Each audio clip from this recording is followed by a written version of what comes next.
নমস্কার বন্ধুরা, আমি কাকলি। আশা করি তোমরা সকলেই খুব ভালো আছো। আমিও ভালো আছি।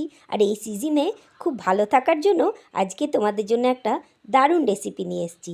এই রেসিপিটা কিন্তু অবশ্যই তোমরা এই সিজনে বানিয়ে খেয়েও ট্রাই করো। আর রেসিপিটা কেমন লেগেছে সেটাও আমাকে কমেন্ট করে জানিও। আর এই সহজ রেসিপিটা ভালো লাগলে অবশ্যই একটা বড় লাইক করে দিও। আর আমার চ্যানেলটা সাবস্ক্রাইব করে তার পাশে বেল আইকনটা প্রেস করে দিও।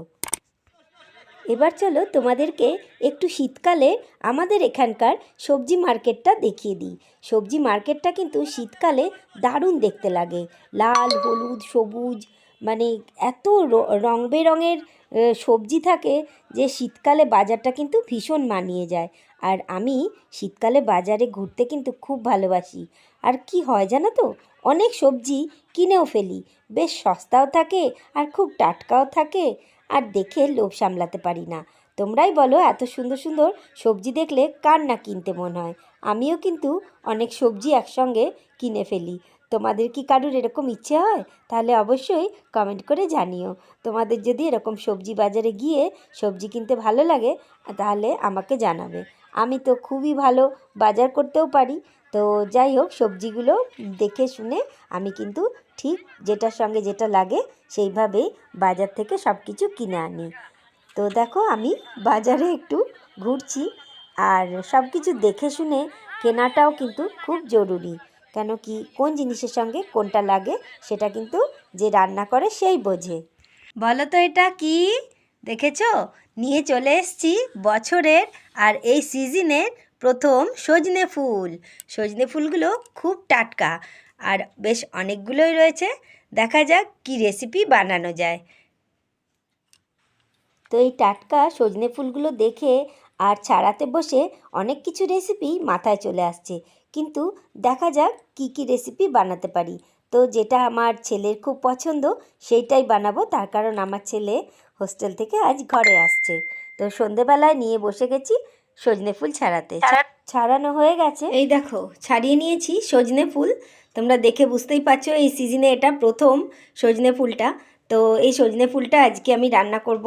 তার জন্য দেখো ছোট ছোট আলু কেটে নিয়েছি আর বেগুন কেটে নিয়েছি। এগুলো কিন্তু সবই আমি ধুয়ে রেডি করে নিয়েছি। এবার চলো রান্নাটা শুরু করে। দেখো কড়াইতে তেল দিয়ে দিয়েছি। আমি এখানে 3 চামচ মতন তেল দিয়েছি। এবার দিয়ে দিলাম আলুগুলো। তোমরা ফোড়ন হিসেবে শুকনো লঙ্কা দিতে পারো, আমি এখানে দিলাম না। তো দেখো আলুগুলো খুব ছোট ছোট করে কাটতে হবে আর এরকম দিয়ে দিতে হবে। তারপরে আলুগুলো একটু নেড়ে দেবো। আলুগুলো একটুখানি ভাজা মতন হলে তারপরে আমি বেগুনগুলো দিয়ে দেবো। এটা একটুখানি ভাজা মতন হয়েছে, এবার আমি দিয়ে দিচ্ছি কেটে রাখা বেগুনগুলো। বন্ধুরা, এই রেসিপিটা পুরোটা দেখার অনুরোধ রইল। কেন কি, পুরোটা না দেখলে তোমরা এই সুন্দর রেসিপিটা শিখতে পারবে না। তো চলো পুরো রেসিপিটা দেখতে থাকো, আর ভালো লাগলে অবশ্যই একটা লাইক করে দিও। এবার দিয়ে দিলাম সজনে ফুলগুলো। বেগুনটা কিছুক্ষণ নাড়া হয়ে গেছে, একটু অন্যরকম হয়ে গেছে বেগুনটা। এবার আমি দিয়ে দিলাম সজনে ফুলগুলো। তো সজনে ফুলের অনেক রকম রেসিপিই কিন্তু হয়। আমি আজকে যে রেসিপিটা ব্যবহার করছি সেই রেসিপিটাতে কী ধরনের মশলা ব্যবহার করেছি সেটাই কিন্তু দেখার আছে। তার জন্য পুরো ভিডিওটা তোমাদের দেখতে হবে। এবার আমি দিয়ে দেবো 1 চামচ মতন নুন। এর আগে আমি আলু আর বেগুন ভাজার সময় কিন্তু নুন ব্যবহার করিনি। নুনটা ভালো করে মিশিয়ে দেব। তারপরে এটাকে আমি একটু ঢাকা দিয়ে রেখে দেবো।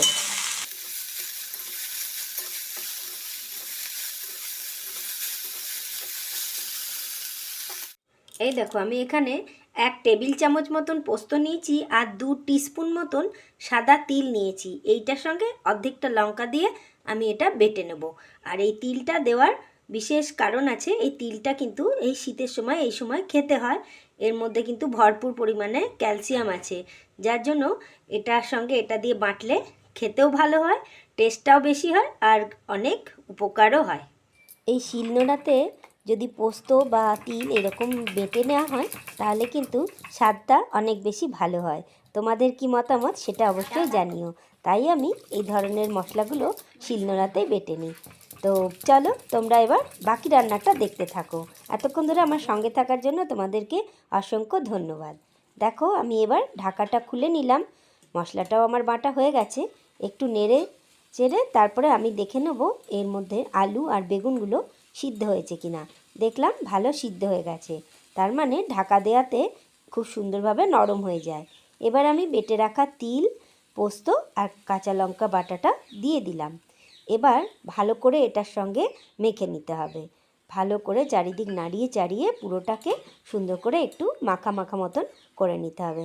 তো বন্ধুরা, আজকের এই সুন্দর ভিডিওটা তোমাদের কেমন লাগছে অবশ্যই জানিও। যদি ভালো লাগে বন্ধুরা একটা লাইক করতে কিন্তু একদম ভুলো না। লাইক করে আমার পাশে থাকার জন্য আমার চ্যানেলটা সাবস্ক্রাইব করে তার পাশের বেল আইকনটা আর অল নোটিফিকেশানটা অবশ্যই অন করে দিও। তাহলে যখনই আমি কোনো ভিডিও আপলোড করব সবার প্রথমে তোমাদের কাছে পৌঁছে যাবে। কথা বলতে বলতে দেখো আমি এর মধ্যে হাফ চামচ চিনি ব্যবহার করলাম। তো চিনিটা দিলে কিন্তু টেস্টের ব্যালেন্সটা খুব ভালো হয়। আর যেহেতু এটা সজনে ফুল, এর মধ্যে একটু চিনি দিলে খেতে কিন্তু খুব ভালো হয়। তো আজকের রেসিপি আমার মোটামুটি এইরকমই। আমি খুব ভালো করে মাখা মাখা করে এবার গ্যাসটা বন্ধ করে দিলাম। গ্যাসটা বন্ধ করা হয়ে গেছে। এবার আমি এটা তোমাদের কাছে পরিবেশন করে দেখাচ্ছি। এই দেখো তৈরি হয়ে গেল সজনে ফুলের পোস্ত। তো কত সুন্দর দেখতেও হয়েছে আর খেতেও হয়েছে। আর বন্ধুরা তাহলে মনে আছে তো, পোস্তর সঙ্গে অবশ্যই একটু তিল বেটে দেবে, তাহলে কিন্তু এটার গুণাগুণটা অনেক বেশি বেড়ে যাবে। আজ তবে আসি, আবার নতুন ভিডিও নিয়ে চলে আসবো তোমাদের কাছে। ততক্ষণের জন্য তোমরা ভালো থেকো, সুস্থ থেকো। টাটা।